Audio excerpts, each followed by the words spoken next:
Deregulation, the government and many newspapers assure us, saves money and time and reduces frustration.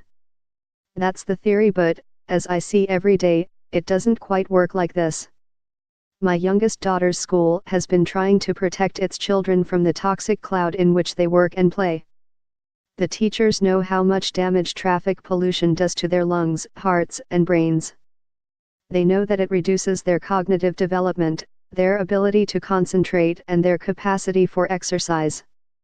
They know it's a minor miracle that no one has yet been crushed by the cars jostling to get as close as possible to the school gates. But thanks to the government's refusal to legislate, there is little they can do. Far from freeing us from effort, the absence of regulation wastes everybody's time. At my suggestion, the school invited the charity Living Streets to come in and enthuse the children about walking or cycling to school. I attended the first assembly, at which one of their organizers spoke. She was lively, funny, and captivating. With the help of a giant puppet, and the promise of badges if they joined in, the children went wild for her and for the cause. The school, led by its committed head teacher, has done everything it can to support the scheme. Without regulation, the most selfish and antisocial people dominate. For a few weeks, it worked. Everyone noticed the difference. No longer were cars mounting the pavement and almost mounting each other outside the gates. The children were using their legs, and families were talking to each other on the way.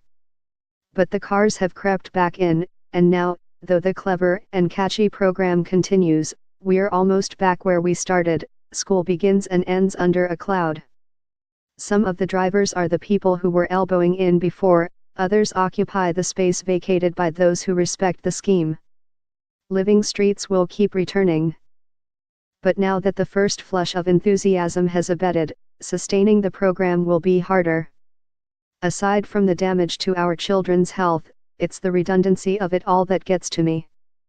The government could solve much of this problem at a stroke by introducing a duty on councils to impose the kind of parking ban around schools at arrival and departure times that is in place in parts of Edinburgh and Solihull.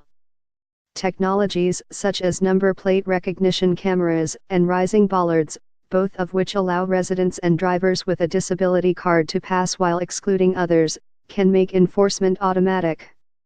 Without this intervention, head teachers all over the country have to take on the issue one car at a time.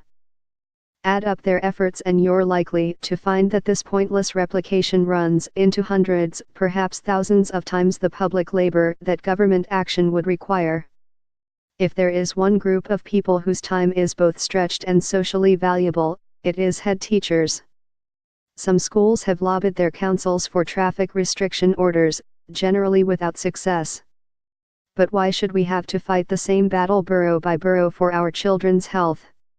Why should their lung capacity be subject to a postcode lottery? The lack of regulation also creates social tension.